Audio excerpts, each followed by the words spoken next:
Yeah.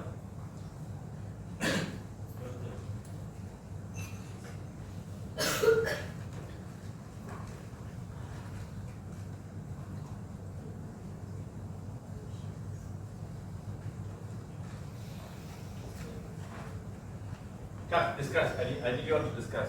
There are some very important points in that video. It's a very powerful video.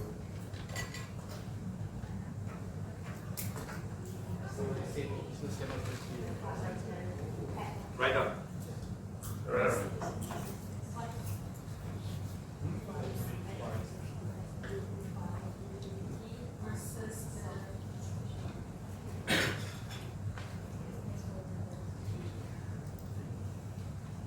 No need to go for lunch. Just sit and discuss.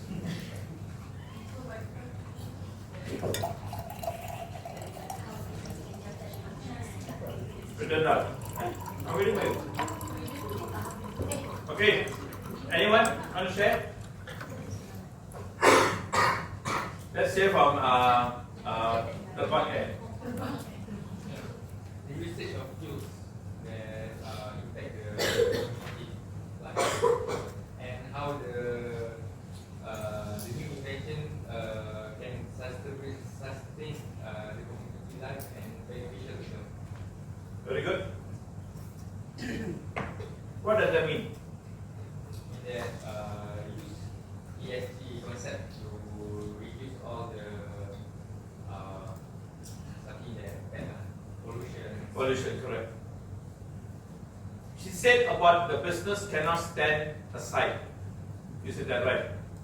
Meaning that we are all bersama-sama responsible. Ultimately, if there is no community, people are suffering, there's heat, who's going to come and buy into your shop and say, can I have a nice pair of jeans? They're not going to. So we are doing this for ourselves, not for the next 5 years, but for the next 10, 20 years. This is a responsible business practice. She also said something very important. This is not this is not like CSR. This is not about like you want to derma your money. This is about genuinely making money, more money. Every company that focuses on sustainability today makes more money. BMW today makes more money because they have the most number of EV cars besides BYD and Tesla. Tesla makes money not only from cars, they make money from their batteries, they make money from their energy saving equipment in Europe and in America. They send Tesla power generators, which are very efficient. If you look at aircrafts, they're selling new aircrafts now, and people are buying the new aircrafts because they are more energy efficient. Am I right? Fly longer, further with less fuel. So it is something that actually allows you to make more money. And because of that, this is not about like you want derma or gotong royong or like the rukut tangga kind of thing, you know. This is genuinely making efforts to grow your business in a very remarkable way. Period. There is no two ways about it. Look at Hyundai. Hyundai today is one of the top companies in the world because why they are advancing the technology of EV cars. They are also manufacturing ships that today are more energy efficient, able to travel a longer distance, carry more cargo using less fuel, using renewable fuel as part of their propulsion system. Siemens, GE is generating, designing. My brother is involved in this in Montreal. More efficient wind turbines or water turbines to extract more energy from a wind flow or airflow, so that and people are paying a lot of money. So I don't want you to think this ESG means that means compliant. This is like ISO. Genuinely, Farm Fresh, we reached $2.5 billion IPO value purely because we practice sustainability. There's no two ways about it. That is the new game that everyone is focusing on. It's fundamental. Mercedes didn't pick up EV as fast or hydrogen, and they are falling behind in some of these areas. BMW is focusing on hydrogen and EV. So companies that focuses on EV technology, whether it's energy, whether it's engineering, whether it's aircraft, whether even if it's clothes, a lot of companies are making a significant amount of benefit. Sorry, Shimara. Amount of benefit, benefit has to focus. Even household, LG today, there are more products in LG products sold in Singapore and in Europe because they are more energy efficient compared to some of the competitors in terms of washing machine, fridge and stuff like that. If you go to Australia, Singapore, if you go to Europe, you buy fridge, they all have the energy rating. Here, Malaysian buy a fridge, they open, close the door, open, close the door, they ketuk, you know. But around the world, people look at energy efficiency, not all of it, you know. It's a fundamental way how people want to live. Let's be sincere. To change the concept, went to sustainability. Today, selling a lot more. Suddenly now, a lot of the new properties are all designed around sustainability, and they're selling smaller properties with bigger values. Okay. Any questions so far? We're going to Model 6, okay? So in Model 6, I want you to think about how people always ask me, participants always ask me, or clients ask me, how do I start an ESG program? So you see, it must have a proper project team. So how do I start? So this is how you do. First thing you do is that you do with an ESG impact analysis. This is a recap. Okay? Second thing is you do an ESG material assessment. Remember you did that? Third one, you prioritize and set the baseline. Betul? Fourth one, you set up your ESG goal to sync with your vision and mission. Correct? Then what you do is that you do an ESG strategy planning. We talked about that. Then you execute and then you report. Scorecard. Itu saja. It's a continuous journey. You restart again. Any questions on this? It's not difficult. It's how you start it, okay? So, under ESG, strategic sustainable agenda should consider the following, okay? You must always look at the big picture. Why are we doing this? Why is sustainability innovation very important? How can I innovate? Maybe sometimes your vendor doesn't know it. Maybe you can innovate on your own. How to find a way? Look at stewardship. Stewardship is that means you want to be the first in the industry or champion a cause. Like Asia, they champion the cause about fair pricing because their products are their prices are fair, it's open, it's transparent, and so on and so forth. Okay, connected goals, people, organization impact. And organization impact. How ultimately you must make more money. This is a strategic sustainability agenda you should consider. So for each of this, under big picture, always redefine your purpose of your organization. Okay. Look at in terms of how all angles of your business and operation of a transformation that you can do for your business. Validate, integrate between ESG, your vision and mission. I said this many times the last few days, right? Must have solid business case. If you don't make more money eventually by reducing costs or increasing your business, that akan jalan. Hafiz won't like it. You must make more money, alright? And finally, ESG risk assessment is paramount. Got it? Have you written it? Yeah. Next one. Oh, sorry. Last one is cascade, organize, explain, review. This is very paling mustahab. KPI. If you got no KPI, tak akan jalan. Right? Cover it all. Next one. Sustainability innovation. What is sustainability innovation? It's a start fresh thinking process. How to run, think out of the box. Don't find ways how you are limited to what you do. Like Farm Fresh. We decided to start selling milk using bottles, meaning that you can go to a grocer and you can pour the milk. It's a lot cheaper for you because you pay fully for the milk, not for the container. You get more milk for the price per liter. And people like it. Just like if you buy now shampoo, you don't have to buy. If you go to some of them, or even Singapore a lot, you can just go down there, take the bottle, open the tap, copy it, download it to your bottle, download it, copy it on the IT. Fill in the bottle, and then you save so much of money. It's so efficient. It's more efficient than even the plastic. You save a lot of money. No, Malaysia not many. Singapore got a lot. Malaysia, Rositan has it. Yeah. A few places they have it. But in Singapore, most of the big shampoo companies all have it already. You just take as much as you want, you weigh it, and you pay for it. You save so much of money because the plastic container is very expensive, and transporting containers in plastic is more expensive. And anyway, so you must think out of the box. Find a more lucrative way, find a more easier way to transport your products and services, all right? Or to service. Business units interoperate and synergize, meaning that excuse me.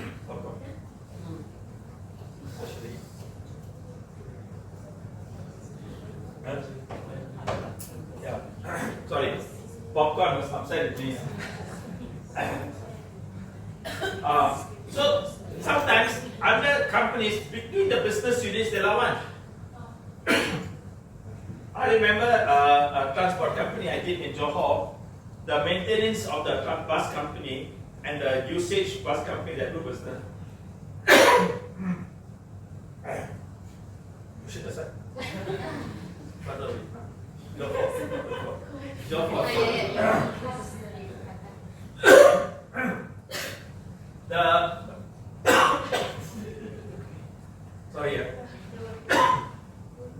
The business unit between the bus maintenance and the bus transport fight. The bus unit want to use the bus constantly. The bus maintenance because they want to be there. What your fault?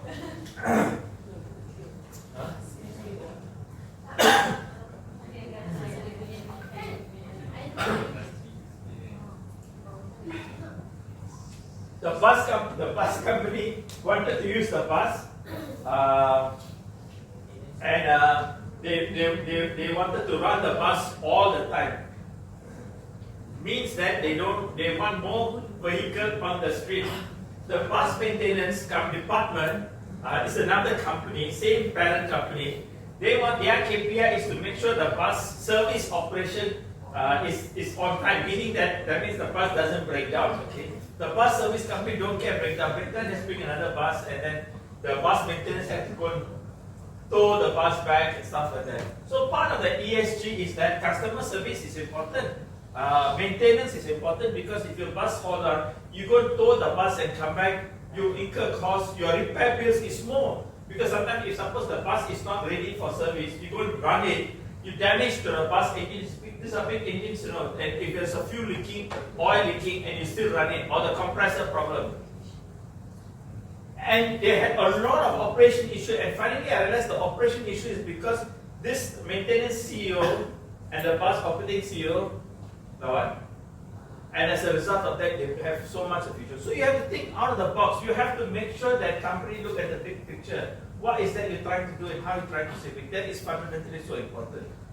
Even for you, for your agency, government agency.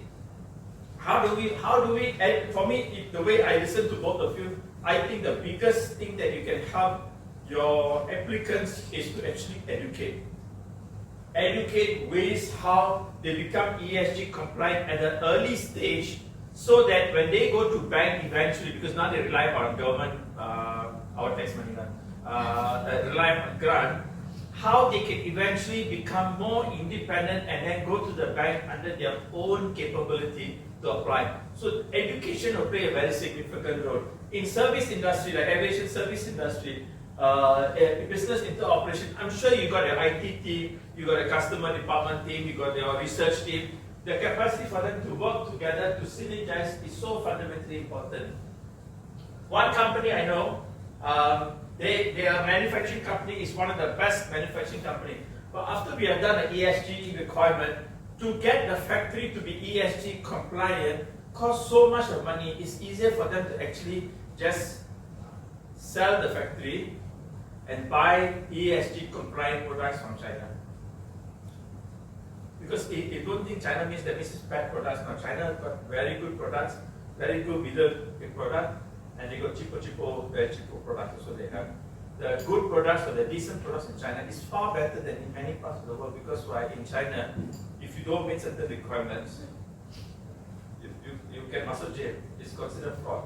Fraud in China is a very big offense. Okay, so it's cheaper for us to produce, and as a part of that, the whole idea was eventually we decided that the factory needs to be shut down, and it was very difficult because we had to think about how to save so many people's jobs, and so we had to retrain many people and stuff like that. So when you look at business operating, you have to look at the entire re-engineering process of a business, and that is fundamentally part of ESG, right? Supply chain consideration is very important. You have to think about all your supply, your vendor, whether the vendor is the cheapest price, where is he getting his product, what is his compliant requirement. If your boss signs the document, will your MD be harmful or not, or will he can take the guarantee from your supplier's documentation? You have to check that already. It's very important, right? Validate key business product life cycle assessment is very important, and this is very important. Okay, make sure your carbon offset, your rank calculation, decarbonization. This is your carbon disclosure requirements. Okay, all these requirements to make sure that you are doing it as accurately as possible, and you get it certified the first time by an external person to validate the numbers.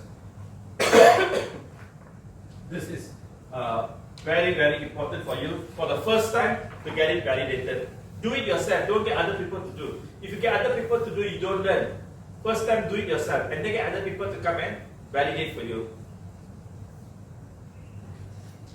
Being a Singapore company, we're very strict about that. We never live for people.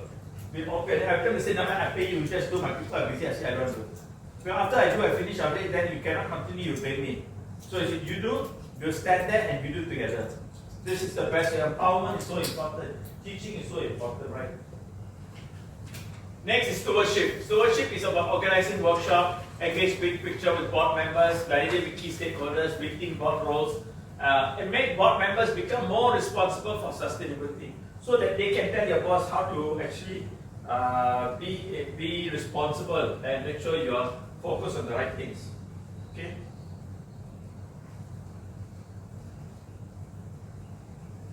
This is very important. H&M, because of stewardship of Apple, because of stewardship, they actually make. Oh, I'm supposed to stop. Lunchtime. 12 o'clock only. No, it reminds me whenever I'm in the office. Your stomach doesn't remind you. Unless I work until. My stomach reminds me every time. So, sorry. It's okay, no worries. It is very important for us to understand what stewardship is all about. There are many industries in the world. Unilever, for example, people these days buy certain level of Unilever organic products because of stewardship, because they know Unilever is doing a lot in the space of organic material, organic farming, organic products and stuff like that. Next, connected goals. Work together with your ESG, sustainability agenda, financial goals, connected. Work together with your business division, shared division, your business partners, your vendors. Work together with them.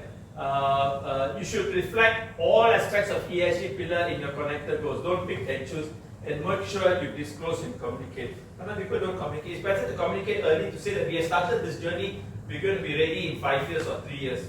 Or like for example, your new business that started in aviation 2 years ago, we can say we started the journey and we hope to be the best in 2 years. So people don't say that, how come we say this and you're not ready, you know. It's a journey. Why I say it's a journey is because if you do everything in first year, you go bankrupt. Because you cannot transfer the cost to your clients here. So you have to progressively do, provided the risk allows you to do that. Okay? Got it? By the way, why I did this is because when you do next time your mission statement, you do your ESG update to the board, to your client, you can copy some of these words and just reword it. Alright? People is very important. We talked about this, very important. There's 3 points here. Number 1, organize town hall to explain to all your staff. Number 2, make sure you got KPI. Number 3, do a lot of training. It's very important. Okay, and don't you have to get external consultants. You can do train the trainer programs so that your own people will learn how to do it. All right.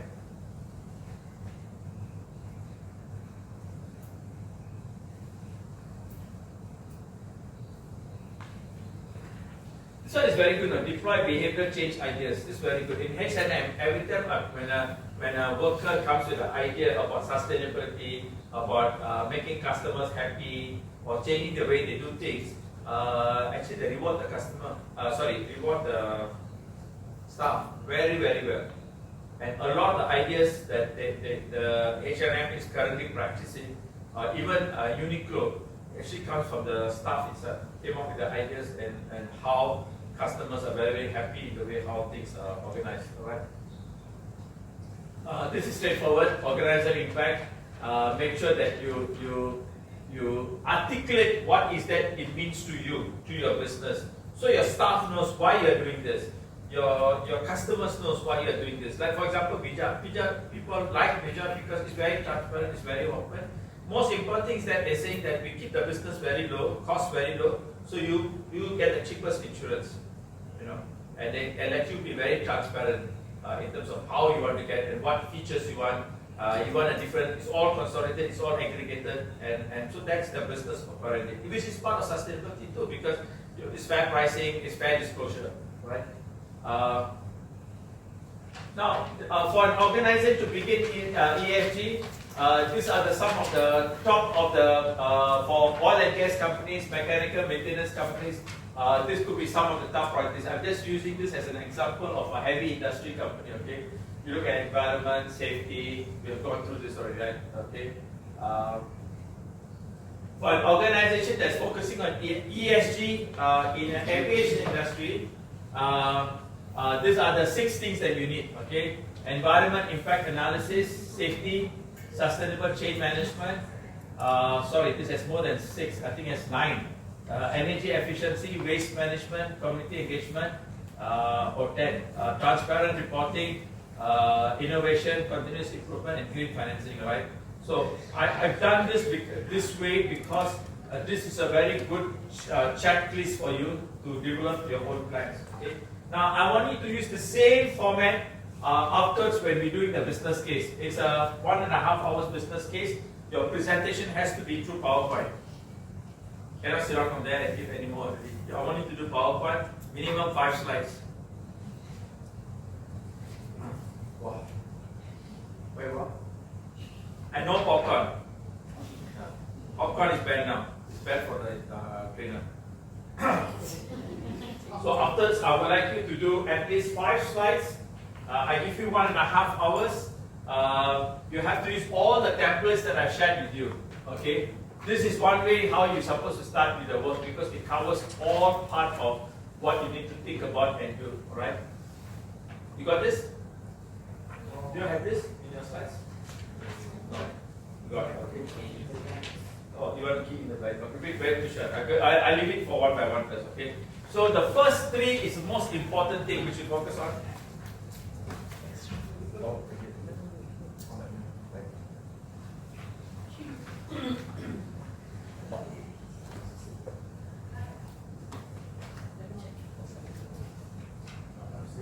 okay.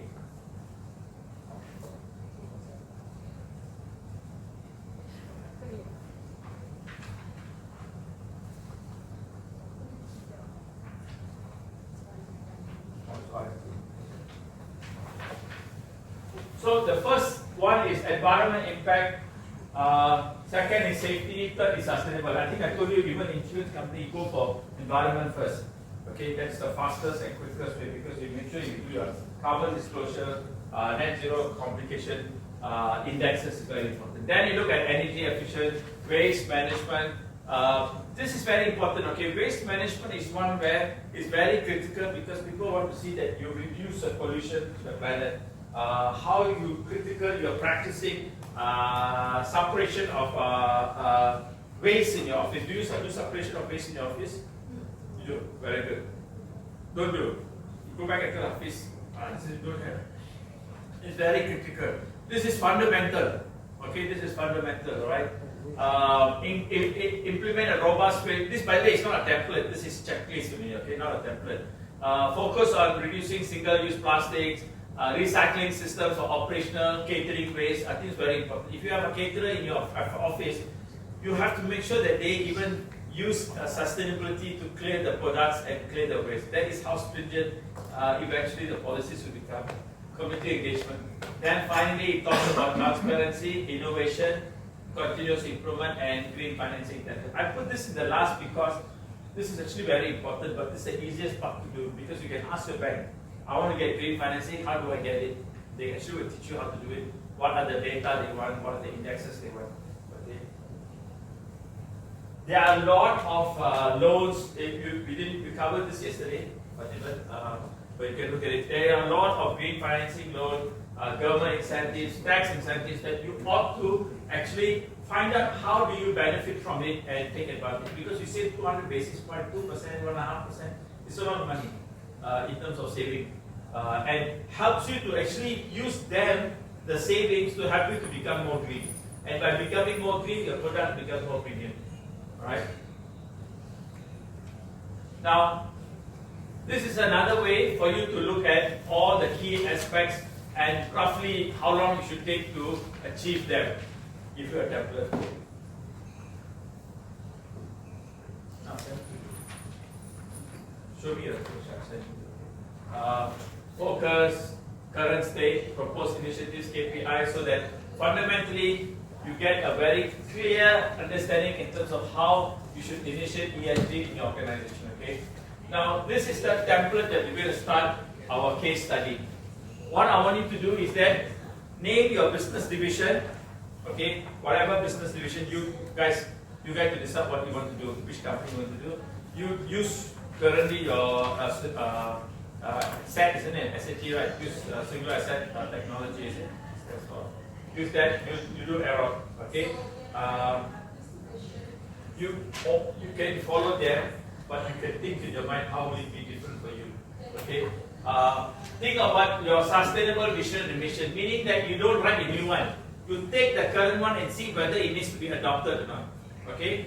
Then you look at your ESG material risk. Remember yesterday we did the ESG risk assessment? So you have to do that in 3 here first. Then you rank it. It's same as the box, but this is slightly different format, but it's the same thing. Okay? After that, you have to write what is your short-term impact need analysis and what's your long-term. Then you do your impact analysis. What is it going to impact? How is it going to impact? You want to use this template? This is the exact template I use for companies. Okay, so you can use this. I'm sharing this with you so that you can also learn and benefit. By the way, the bags there is not for you to finish after lunch and chabut. Okay, they want to do this now, but you couldn't finish evening 5:30. Okay, 5 o'clock. Then you look at what resources you need, long term, short term, and then what is the proposed strategy. Then you come up with your ESG plan. This is your ESG plan, and then your next steps. So altogether there is 5 slides. So 5 to 6 slides is what you have to do. You can use this template or you can modify this template slightly. This is another exercise I have here, but you don't have to worry about this, but you can just use this afterwards later, just to help you, okay? Now, so what we're going to do now is, okay, I thought that these are the companies here, okay. I'm going to ask you to start thinking about, normally you start this about 12:15, but they want to give the gift, so I'm starting it a bit earlier. We're going to do the case study. I would like you now to give you 5 minutes to discuss what company you want to use. I'm not sure whether you want to use Aaron or his company or use another imaginary company to do your case study. And here, I'd like you to decide what company you want to use. Okay? I give you 5 minutes. After that,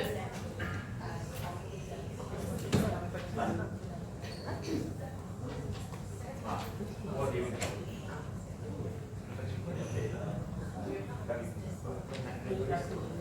So what is important? What is important is that you record all the templates. Guys, what is important is very important is that I want to see a PowerPoint slide for you to actually show me the metrics. I actually want you to show me how you do the maturity assessment. I want to see exactly how you do your risk assessment to your ESG. It's very important that you practice now, and then when you are doing this, I'll come and sit in your table and give you berunding. Like a consultant, berunding and berunding. I will help you to guide you to do this, okay?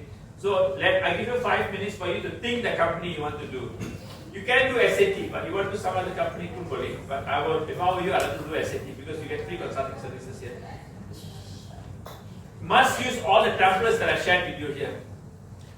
You can modify the templates to meet your needs, but takkan you modify such a way that it becomes too easy. It must be comprehensive and it must be very quite detailed. Right? Okay, I give you 5 minutes.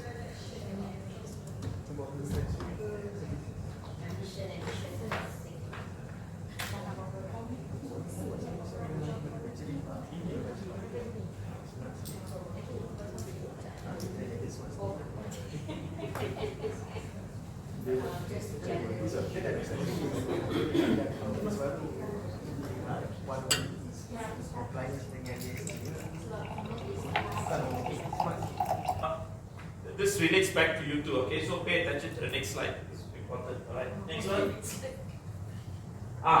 Here, you cannot say profit down, short term. Impact analysis. Why? Because if you do your ESG properly, you can get actually income tax deduction, right? You can get income tax deduction. You got double tax credit. You got green financing, which means that if you take green financing, you can get lower interest, and that savings can be utilized to use back. In fact, when we do ESG projects as a consultant, the cost that we propose to the customer, not our cost, but the cost to the customer is usually done in a way that it doesn't cost them a lot of money.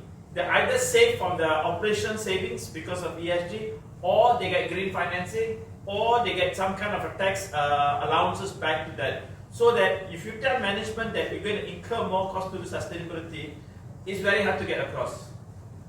Okay, so don't forget you got green financing, you got green credit. I already given you so much information already yesterday, right? You got tax credit, you got double tax credit, you got special grants coming from government, from Bank Negara, in terms of insurance to promote.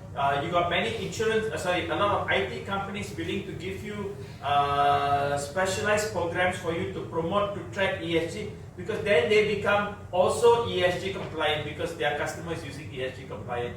So don't say profit reduce, because normally people don't like we say profit reduce, but we say that we have ESG investment, people understand, ESG cost related. So don't forget, you're supposed to offset this against the credit. I think this is important even for your, when you talk about cost management. Make sense? It does, huh? Alright. Next one. This one. Go back, don't say that regulatory requirement no fines, because it's like right now that it implies that you got many fines. No need to say no fine, okay? Because it's understood. I don't think anybody wants to put. But I think what you want is that you want to say that in fact some of the fine is not fine. You must jail. So you want to say regulatory alignment is important, okay? High productivity. Higher productivity, not higher productivity, higher productivity, okay? Enhanced corporate accountability, that's good. Resource efficiency. Next one. I'm okay with this, okay? Board senior management training. This is something that was missing in your side. Maybe you had it, but I missed it. I think one of the points, I saw this and then I remember I need to tell you. In one of your resource management, I think one of the biggest things is actually train people. On upskilling people in terms of what sustainability is, or in terms of importance on ESG compliance, okay? Alright, continue. Next slide. I think I'm okay with this one. Rest of it, I think. This is important. Endorsement for ESG committee on proposal approval of ESG based upon the blueprint that you have developed. Does this make sense now to you? Does you see the whole thing coming to picture a bit? Okay, it's still very high level. Even if I teach you very deep inside, you might get lost. It's better for you to have an understanding how to implement it, and then using my tools is sufficient for you to actually start very clearly. Sometimes people ask how to do carbon calculation. You don't have to learn in workshop, it's waste of time. You actually go to the website, you key in, or even if you ask ChatGPT, it will teach you everything what you have to. What I've taught you is the concept. If you go learn these tools without understanding that concept, you get lost because you don't know how to apply it. Where does it go? Okay, so this is to study the map. So now any map you see, you'll be able to study and implement it. All right? Okay, good. Well, very well today. Well done. Good job. Okay. Sekarang kita mendengar Aaron. Tolong. Okay, good evening semua. Thank you. Today, our group will present regarding the initiating ESG business model in aerospace and logistics number 5. So, next. So, for the vision is to lead the aviation industry towards the sustainable future by integrating eco-friendly practices, innovative technologies, and responsible resource management in all MRO practices operations. And the mission is, our vision is to provide high quality maintenance, repair and overhaul. It's an MRO services that prioritize the environment stewardship, promote social responsibility and adhere to the highest governance standard regarding ESG principles.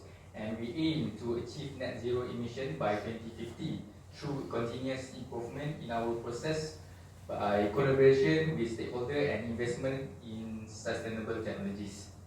Okay, for the ESG related materiality factors, we have 3, and we rank to governance is number 1, environmental is number 2, and social is number 3 lah. I like this very much. It's very good. You have prioritized it. Wow. We are prioritized for the governance because the governance we want to comply with all the regulatory towards the ESG. And example, ensuring the full compliance with the environmental regulation, labor laws, and aviation safety standard to mitigate legal risk to enhance corporate reputation, especially with CAM or we call SHAM. Ini apa ini copyright? Is this a error? So fast copyright already. Okay, I like this, but it's just that you must remember under ESG material factors, you be more than 1. Okay, so under environment you have 2, 3. Under social you have 2, 3. Tapi kalau you have lebih daripada, if you have like 8, 9, that means you already terlalu banyak already. Okay, for the first time when you do, if you have like 8, 9, like that means it's too much.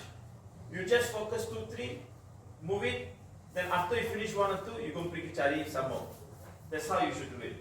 Okay, because at the corporate level, you shouldn't have more than for each element. Yes, you should have more than what I believe between 3 to 5. If it's more than that, it's going to be very difficult to execute effectively. All right? Okay. Okay, number 2 is environmental, which is. But by the way, I think we aim to achieve net zero emission by 2050. I don't believe. I think airline industry will be much faster. I know government is 2050, but airline industry I don't think can be 2050. I think by 2050, if you can't even operate companies that need to comply with Singapore. Singapore is 2035. In fact, they're trying to now reduce it to 2030. So in the aviation industry, you cannot follow the government standard of 2050. They have to be a lot shorter, a lot faster.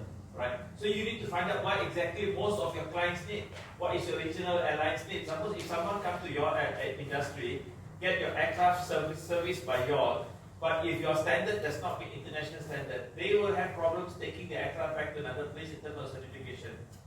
Alright? Yeah. Okay. So for number 1, number 2 is environmental, which is we are prioritized for the waste management and recycling. Example like establish a comprehensive recycling program for materials like metals, plastics and electronic waste generated during the maintenance and the activities. And the third one is workforce development and training under the social, which is offering a training program focused on the sustainable practice, skill development and career advancement with the MRO regarding the ESG principles. Okay.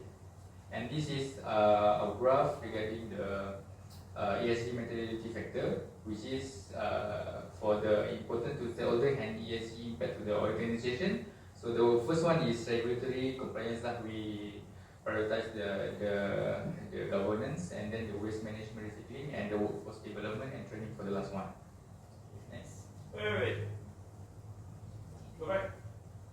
Very good. very, very good. Okay, it's just that in the real world you may be asked to demonstrate how you arrive at that. Okay, but at least this is a good start because you're using this to show where is the impact is and why you say that regulatory compliance is high, because it has an impact to your clients, meaning has an impact on you, and it has an impact on your stakeholders because regulators, for example, need that. Okay, and it impacts your performance of your business in terms of profit. So it's very good. I'm very impressed.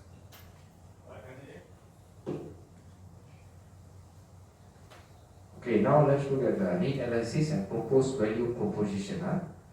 For short term, is the enhanced maintenance services with sustainable practices. Okay, so opportunity retrofit existing services with sustainable technologies such as energy efficient cleaning solution and processes. So the value proposition would be provide airlines with maintenance options that reduce their environmental impact while delivering cost savings through improved efficiency. For example, energy conservation. So in terms of long terms, carbon offsetting services, opportunity develop a service that helps airlines offset their carbon footprints through initiatives such as planting trees, renewable energy projects, or investment in carbon credits.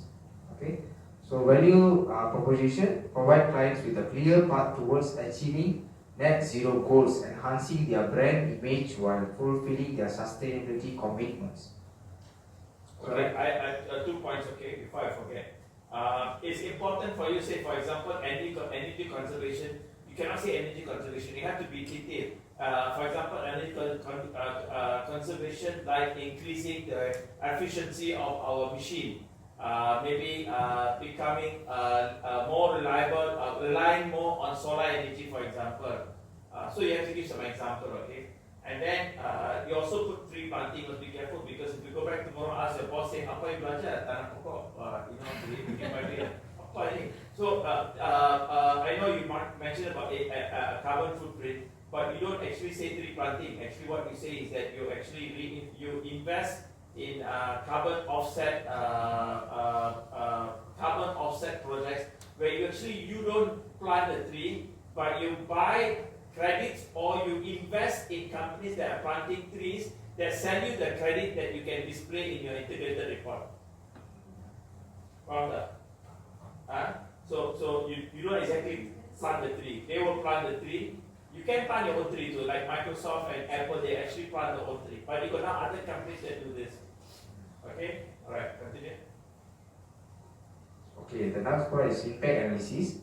Enhanced maintenance services with sustainable practices. So the financial impact will be implementing energy efficient cleaning solutions can lead to significant cost savings for airlines to reduce utility bills.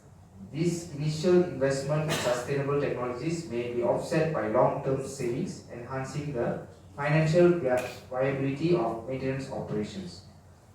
Okay, so the footprint assessment would be this is we take initiative can substantially lower the environmental footprint of maintenance activities, contributing to overall emissions reduction targets set by airlines. So for the carbon offsetting services, the financial impact will be developing carbon offsetting initiatives can provide airlines with a marketable service that enhance brand image and customer loyalty. Investing in projects like tree planting or renewable energy can also yield financial returns over time. So the footprint assessment, these services directly contribute to reducing the carbon footprint of airline operations, aligning with global climate goals. Whose idea was this? Whose idea was this? Your own idea. Very good. I'm very impressed. So tree planting, sometimes it's just not tree planting. There's a lot of them actually do rehabilitation. They buy land or invest in land that is older land, and then they rehabilitate the jungle, they rehabilitate the forest, and plant more trees. They protect the tree area, and so it's just not only about tree planting, but it's also they call it reforestation or rehabilitation of forests. All right. this is very good. Okay, continue.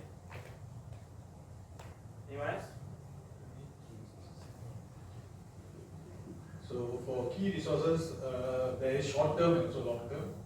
So we have enhanced maintenance service with sustainable practice. So we have skilled workforce, specialized training. So we propose strategic transformation for the technician and engineers with the knowledge of the new equipments and skills to reduce the energy efficient process. Also cross-disciplinary teams. So we propose strategic transformation to include sustainability into their technical element to grow their concepts, workflows every day. So we also have a long term on carbon offsetting services, mainly on human resource. We have proposed that study transformation mainly on the program management and partnership managers, yes, and also NGO and regulatory bodies. For technological resource, we have mainly on carbon tracking software, tool for precise measurement, blockchain technology. That's for transparency and traceability in carbon credit purchase and exchange. That's for that. Okay. Yeah. Go ahead. Continue. I like this slide very much. Okay. I think it's quite comprehensive. I have some comments that I will say in my closing slides.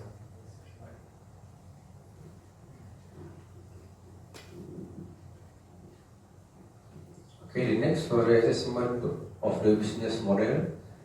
Okay, we have the assessment of the business model, the key feature of the current business model, and the providing the schedule and the unscheduled maintenance, inspection and repair to ensure the airworthiness. Okay, the next for the key feature of the proposed business model, providing for the eco-friendly maintenance, repair, overall service and minimize for the environmental impacts. The next is acceptable for the strategy action plan. The proposed strategy action plans, the first one is environmental audits, assess the environmental impact of the current MRO operation. And then the next one for identify key area for improvement, focus on the areas such for energy, the waste management, material sourcing, and the emission flow reduction. Okay. For the KPI, for the define for the measurable, for the sustainability for goals, reduction in emission within the 3 years, and zero waste for the length 2025.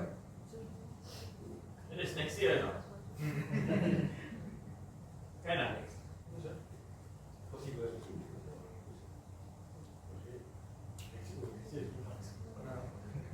The issue is 2025 because it said 20% reduction emission in 3 years and zero waste to landfill by 20. Is that true? Is that what you want to do? Okay. Alright, next one. That's it. Okay. Alright, thank you very much. Okay, for next step. Alright, I think we can read this, I think. Oh, this is very good. It's quite clear. For our next step, so we want to establish ESG leadership and task force, conduct an ESG baseline assessment, develop comprehensive ESG strategy, secure leadership commitment and align stakeholder, embed ESG into our operation and working culture, implement monitoring, reporting and transparency, engage with external partners and industry leaders, continuously improve and innovate, communicate and market ESG effort, and lastly, we review and adjust ESG strategy regularly. This one you got from my slides, sir. Yeah. Alright, thank you very much. Alright. I will give my closing comments as part of the slides.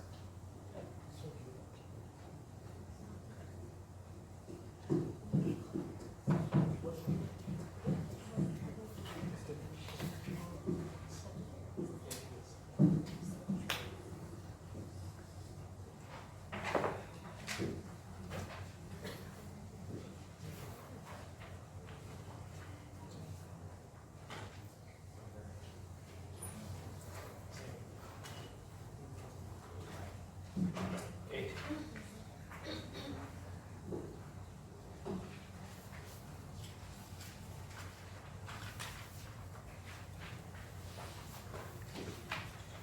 Alright, so we have come to a conclusion to the last 2 or 3 slides. In fact, this is my second last slide. I like the presentation. I think all 3 of you did very well. I think well done. Okay. being someone in the university for a very long time, I realized that inevitably, some of you may have used AI to do some of your writing. I can recognize some of the writing and some of the analysis, but it's okay. This is part and parcel of life.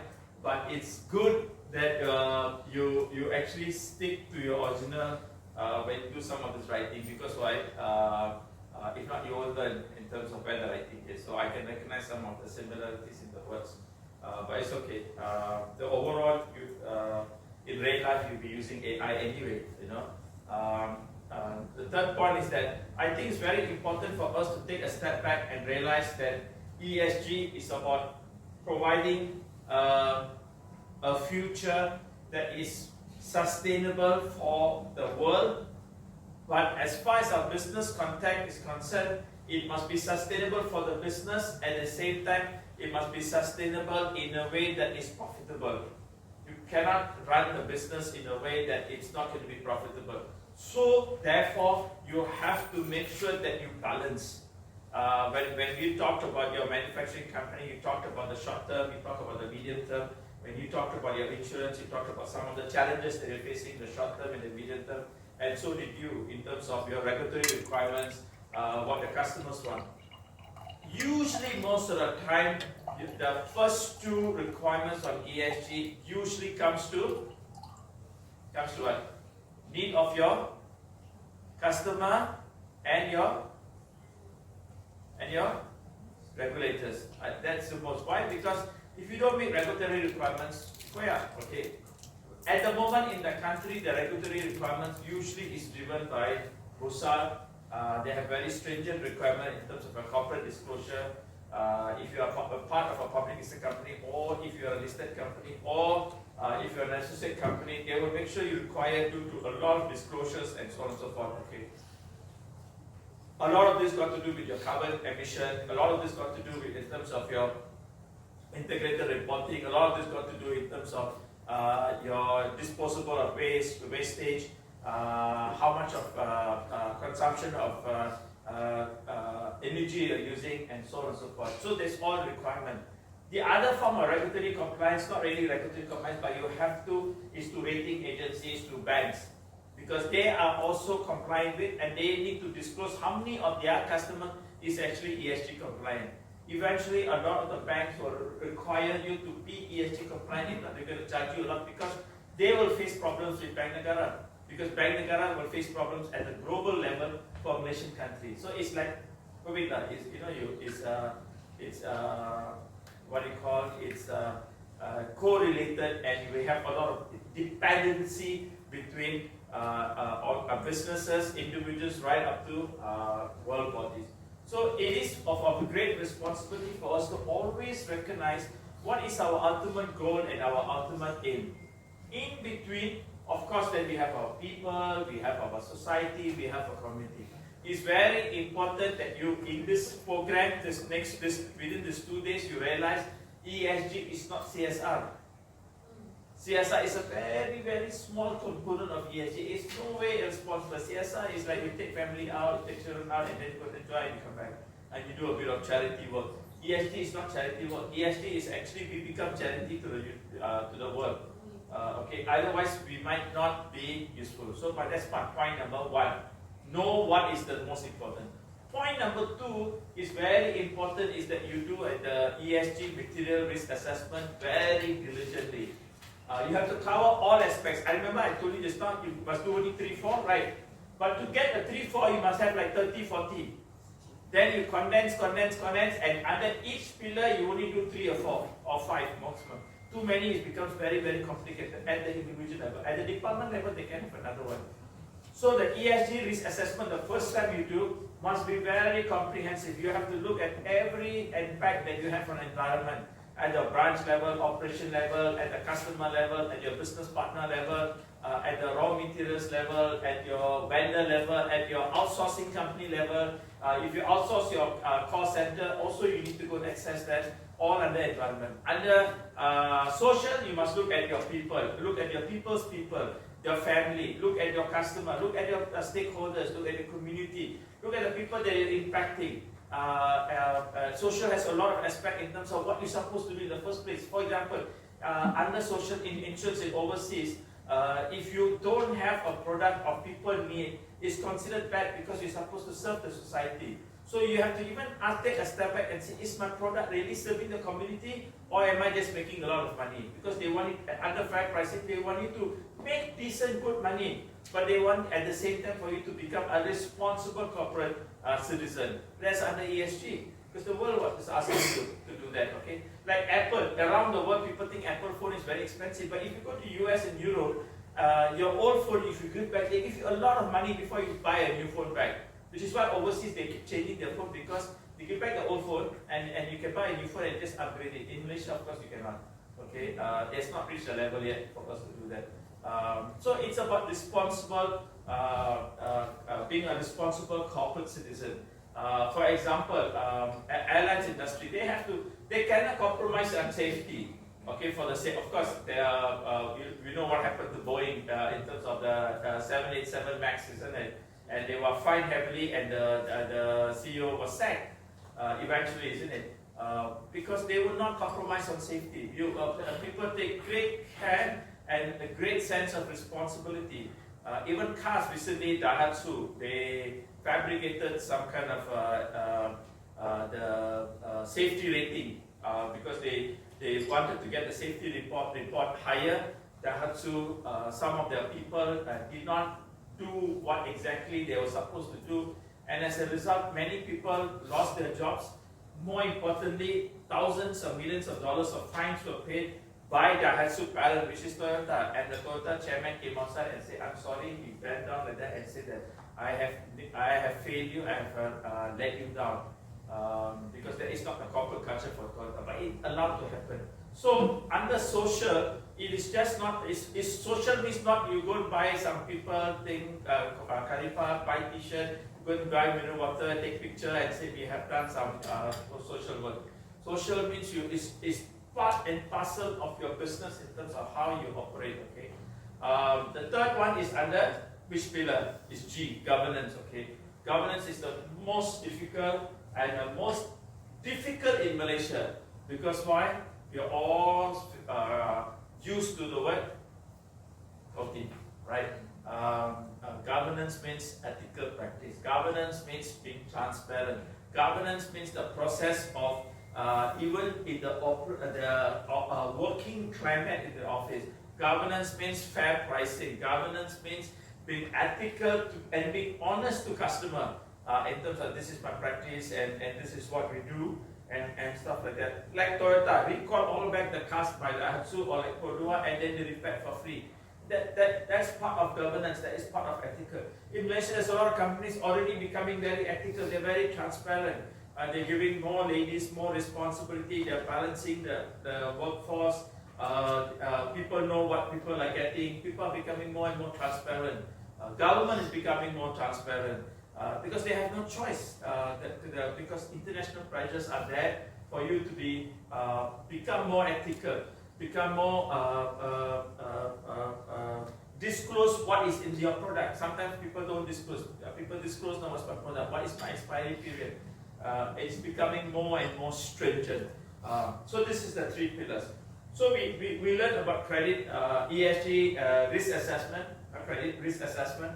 And that's very important. Then we do is the prioritization. Prioritization is very important because you as an ESG project manager, or you learn a few things and you're supposed to do this ESG, will not know what is the burden of the CEO or the board, isn't it? We wouldn't know. They may have a cash flow problem, they might have an investment problem, maybe their parent company is forcing them to do something. So it's important to do a prioritization exercise. Talk to customers, talk to board members, talk to people, actually do interview. Talk to your clients, talk to your neighborhood, talk to your social, talk to your business partner, talk to your competitor, find out what is that exactly troubling them. They will give you information as long as you're willing to share information with them. Then you do a prioritization based upon risk impact, based upon validation of what prioritization your shareholders want, your stakeholders want, your other stakeholders want, and then you do an impact analysis.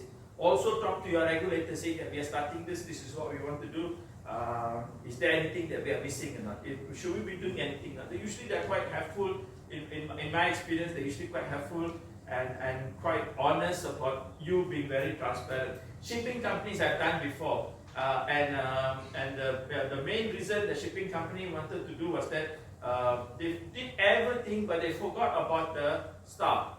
Because when you desludge the ships to, the ships, long time in the water, you have a lot of the barnacles will grow on the ship. And apparently when you scrape it, actually it's very hazardous to the staff.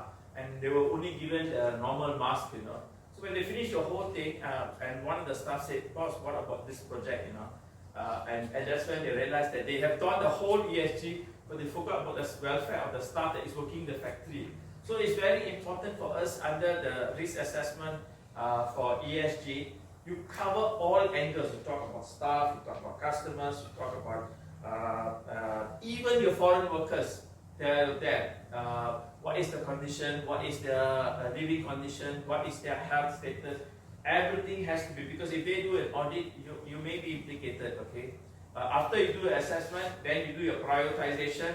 That's when you then learn how to pick up some of the things, maybe 3 or 4 things in each of the pillars that you want to embark on the year. I think that's very important, because without doing that, you'll do too much and it becomes very difficult.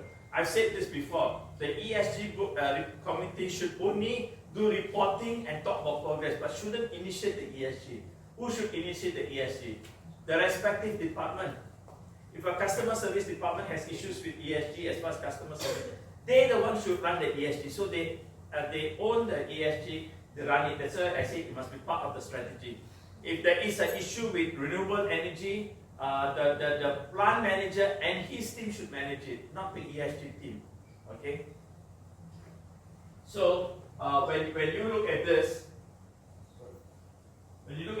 you have to look at.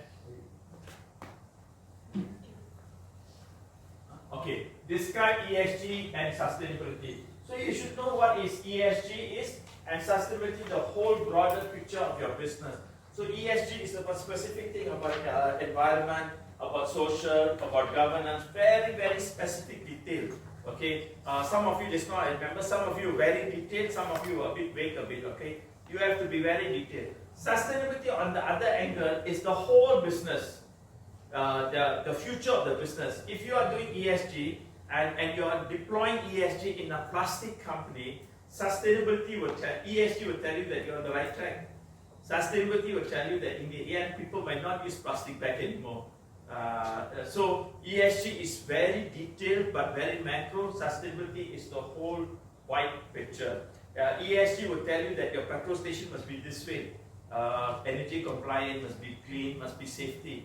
But sustainability will tell you that in the future, most people will be using EV and not petrol.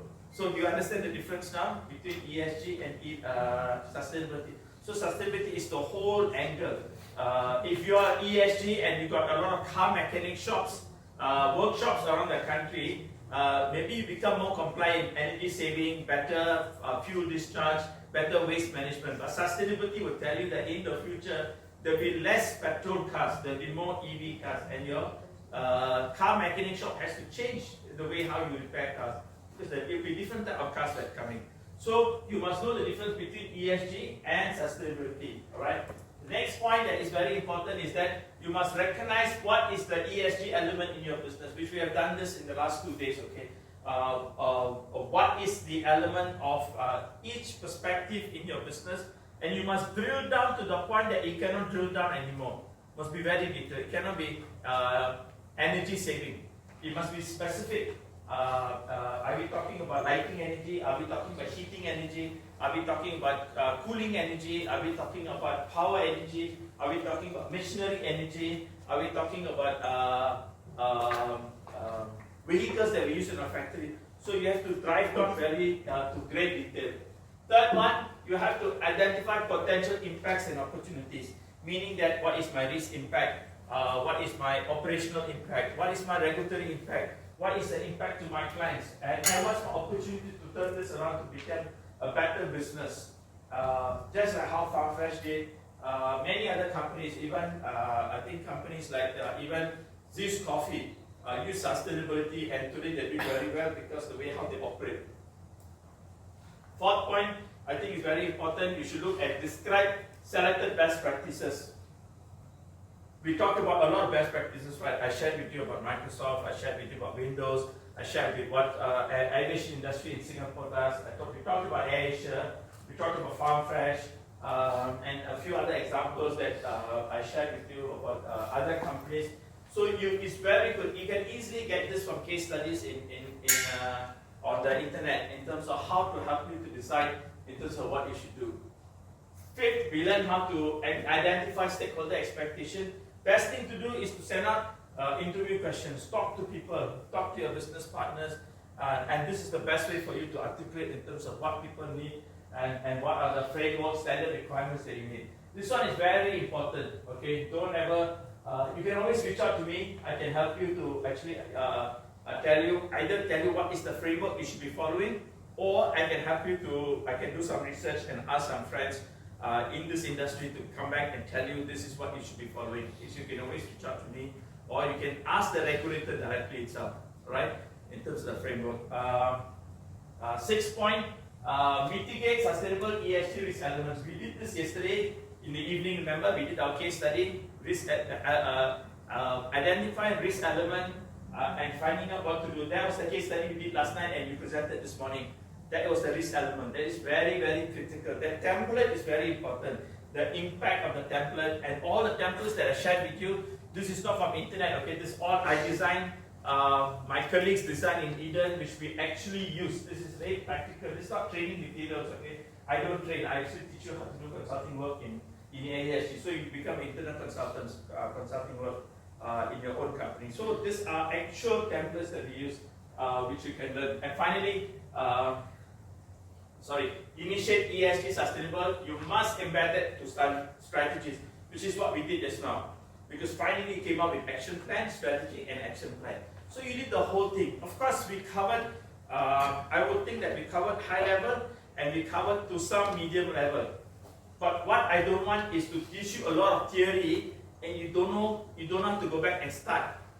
Now you know how to start an ESG risk assessment. Now you know how to start how to do a material risk assessment. Now you know how to start how to revalidate your ESG opportunities. Now you know how to actually do an action plan to cover how to start an ESG project within your businesses by using the templates that we have experienced, right? So individual practice and habits, don't forget this, okay? As much as we run in a corporate, we ourselves must be practitioners of ESG. If we don't practice, we don't understand, we won't appreciate, and at the same time, honestly, I feel that the world needs all the practice that we can get from an ESG component, right? Learn how to use your own views, learn how to use your company to influence your outcome of your customers. There's many companies that do that. Actually go out down there to influence the community, to increase ESG awareness, okay? And finally, make sure whatever you do, make sure there is action plan in your company. If you don't have action plan in your company, it's meaningless in terms of how we do. All right. Let me take a pause here and take questions from you.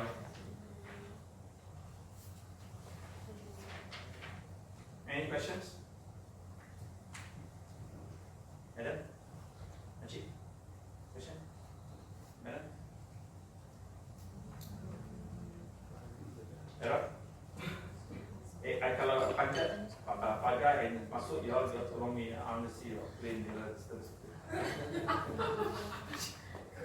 Testing, if you need a passenger to test your or you go short of pilots, let me know.